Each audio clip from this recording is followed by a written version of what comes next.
سلام به همه دوستان و همراهان عزیزم. امیدوارم لحظه هاتون، زندگیتون و روزگارتون پر از امید و انگیزه باشه و کارهاتون طبق برنامه هاتون پیش بره. و اگر توقع احترام و رفتار محترمانه، محبت، عشق و علاقه را از اطرافیان و دوستانتون دارید، باید خودتون هم همون رفتار محترمانه رو با بقیه داشته باشید. پس اگر به دنبال چیز خاصی هستید، رفتار و منش خاصی رو میطلبید، خودتون هم باید اون رفتار و اون منش رو بروز بدید در برخورد با اطرافیانتون. با هم آماده میشیم برای گرفتن فال امروز. هر نیتی که در ذهنتون دارید، نیت خرید و فروش، ازدواج، طلاق، هر نیتی که دارید انجام بدید. تا چند ثانیه دیگه میریم سراغ دیوان و من غزل و تفسیرش رو براتون میخونم.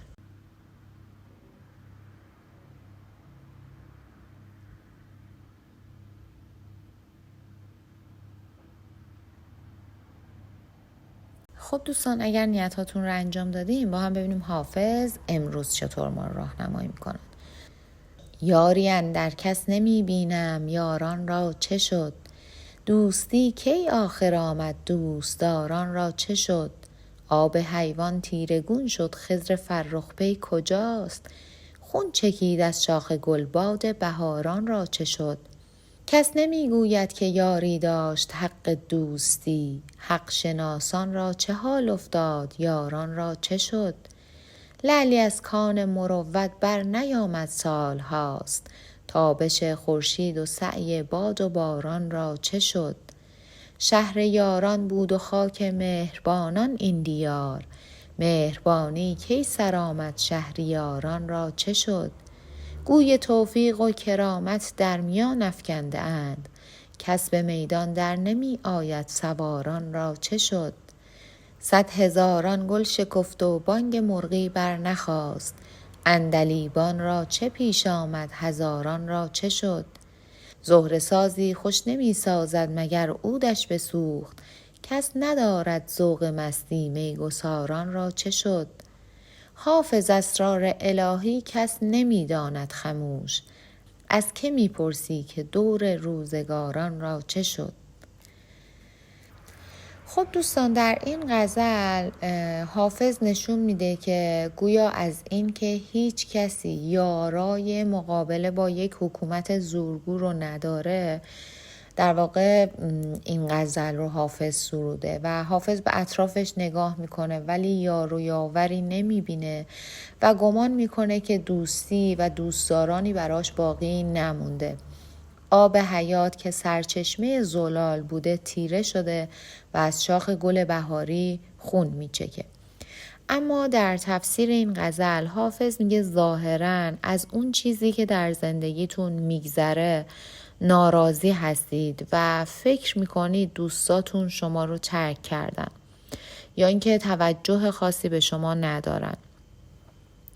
اخیراً برنامه‌ای داشتید، کاری رو قرار بوده انجام بدید که براتون مهم بوده و اون کار طبق برنامه‌تون براتون پیش نرفته و شما احساس شکست، احساس سرخوردگی میکنید، دچار ناامیدی شدید، یک ترسی وجودتون رو گرفته. اما باید توجه داشته باشید که حتی اگر این طور هم به نظر برسه و شما شکست خورده باشید، نباید ناامید باشید و باید به چشم یک اتفاق بهش نگاه بکنید و به دنبال این باشید که یک راه حلی براش پیدا بکنید. به اطرافتون نگاه میکنید اما کسی رو لایق دوست داشتن و دوستی صمیمی نمیبینید و فکر میکنید راه دوستی، راه جوانمردی از بین رفته و به همین خاطره که گاهی وقتها شما هم احساس تنهایی میکنید. بدونید که با قصه خوردن، با ناراحتی مشکلی حل نمیشه و فقط روزها رو به خودتون تلخ میکنید. وقتتون رو هدر ندید. توکل بکنید به خدا. ناامیدی مثل آفتی هست که وجودتون رو فرا میگیره و شما رو مسموم میکنه. بهتر خودتون رو از این حالت بیرون بکشید، به خودتون کمک بکنید و همونطور که گفته شد به دنبال راه حل باشید. حافظ میگه شما شخصی تودار هستید، اهل خوشگذرونی، اهل گردش و صمیمی هستید. باید این روحیه خودتون رو حفظ بکنید تا بتونید به سختی ها غلبه بکنید. همه انسان ها در زندگیشون با مشکلاتی مواجه هستن، اما انسان های قوی افرادی هستند که علی رغم اینکه با مشکلات زیادی دست و پنجه نرم میکنن، اما سعی میکنن قدر زندگی و قدر لحظاتشون رو بدونن و با کوچکترین چیزی خوشحال باشن، از زندگیشون لذت ببرن، چون میدونن یک بار به این دنیا اومدن و قرار هست که زندگی رو واقعا زندگی بکنن. درسته که سخته، در عین اینکه با مشکلاتی سر و کله میزنید و روزهاتون شاید به سختی سپری بشه، فکرتون درگیر مسائلی باشه، اما به این فکر بکنید که یک روزی شاید با یک صحنه مواجه بشید و فکر کنید که امروز شاید آخرین روز از زندگی شما باشه. اون وقت شما چه کاری انجام میدید؟ مسلماً هر چی سختی و هر چی مشکل هست رو کنار میذارید و سعی میکنید از ساعتهای پایانی عمرتون به بهترین شکل ممکن استفاده بکنید. سعی میکنید به اطرافیانتون سر بزنید، بهشون محبت بکنید، وقتتون رو با عزیزانتون بگذرونید و خیلی حسرت ها هست که در زندگیتون روی دلتون مونده و اون ساعتهای پایانی به اون حسرت ها فکر میکنید. اینکه چه فرصت‌هایی داشتید، چه کارهایی میتونستید انجام بدید، چه لذت‌هایی در زندگیتون بوده که از اونها استفاده نکردید و چقدر کارهایی نکرده داشتید. پس بهتره قدر لحظه زندگیمون رو بدونیم، چون نمیدونیم که حتی یه ساعت دیگه زنده هستیم یا نه. حافظ میگه از اینکه در کارهاتون بد میارید، همش با بدبیاری مواجه هستید، خیلی ناراحتید و شاید باید بدونید که عامل این اتفاقهایی که میفته خودتون هستید. گاهی وقتها ما فقط به دنبال مقصر هستیم، هیچ وقت نمیخوایم مسئولیت کارهامون رو قبول کنیم و در واقع همش میگیم تقصیر من نبود، فلانی باعث شد، فلانی این راه رو به من نشون داد، اون یکی به من گفت این کار رو انجام بده. اما در نهایت این خود ما بودیم که تصمیم گرفتیم و یه کاری رو انجام دادیم، حالا درست یا غلط، که خب مسلماً این بدبیاری ها نتیجه انتخاب و راه غلط ما هستن. در واقع هر وضعیت ناهماهنگی که در اطراف ما رخ میده نشانه یک ناهماهنگی در درون ما هست. اگر در باطنمون ذره‌ای واکنش هیجانی نسبت به اتفاقات نداشته باشیم، این اتفاقات ناگواری که در اطرافمون میفته و باب میل ما نیست، پایدار نیستن، ماندگار نیستن و از سر راه ما کنار میرن. پس همونطور که قبلا هم اشاره شد، برای این که ما بتونیم تغییر بدیم اطرافمون رو، اتفاقات بد رو حل بکنیم، باید این تغییر رو در خودمون و در نگرشمون ایجاد بکنیم. دوستان، در مورد نیتی که دارید، در مورد هدفی که دارید، حافظ میگه مقدمات این نیت برای شما در حال حاضر فراهم نیست و به نفع شما هست که توی این شرایط و در این موقعیت از این نیت صرف نظر بکنید، یا اینکه همت بالایی رو میطلبه، تلاش زیادی رو میخواد. باید با خودتون کنار بیاید تا بتونید این کار رو انجام بدید.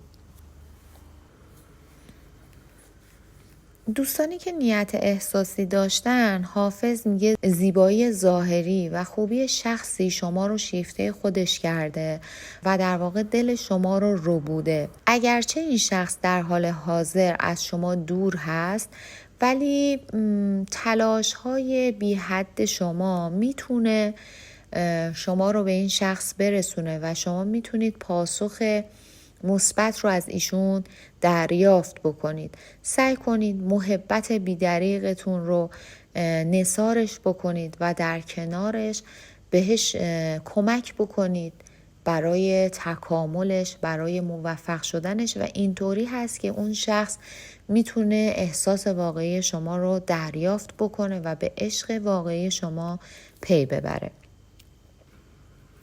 دوستانی که قصد انجام کاری رو دارن و نیت کاری داشتن، اگر تصمیم مشارکت در کاری رو دارید، حافظ میگه بهتره این کار رو به تنهایی انجام بدید، چون این کار رمز و رازهای فراوانی داره و شما نمیتونید با کسی این رمز و رازها رو به اشتراک بذارید.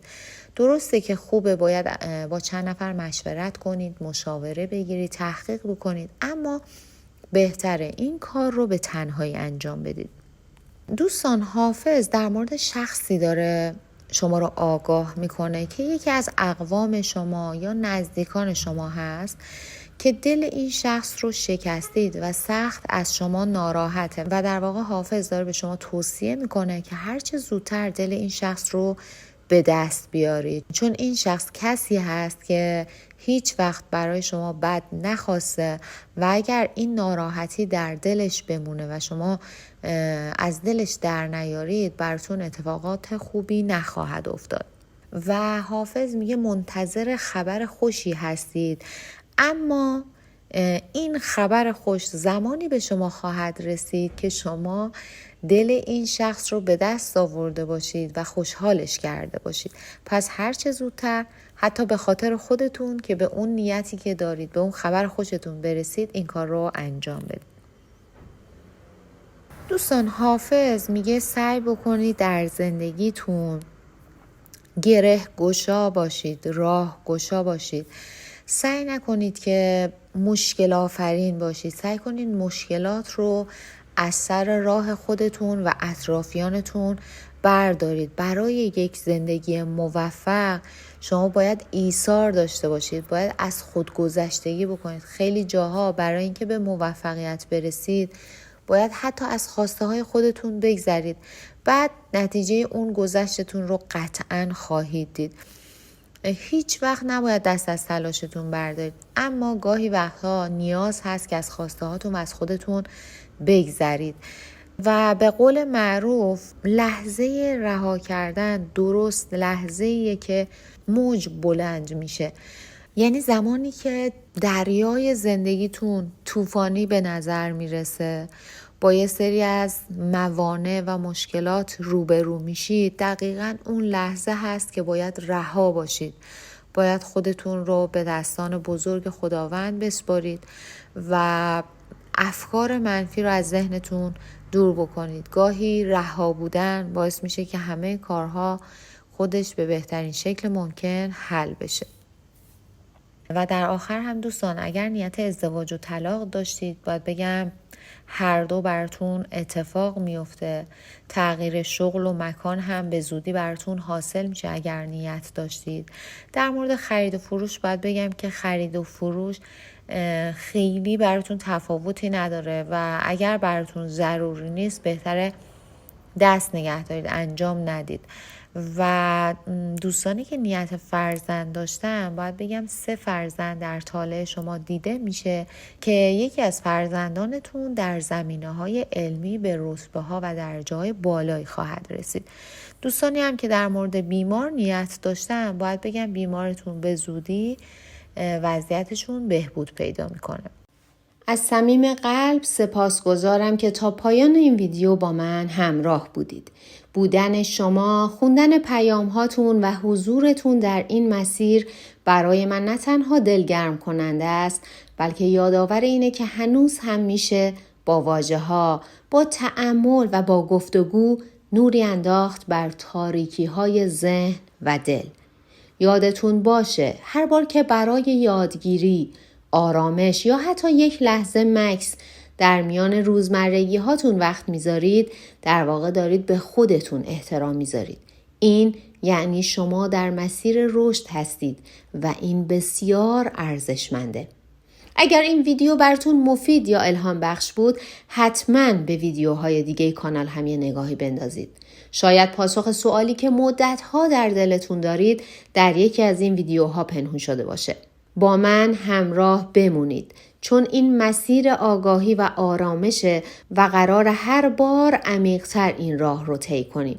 تا دیدار بعدی، برکت، آگاهی و آرامش در وجودتون جاری باد.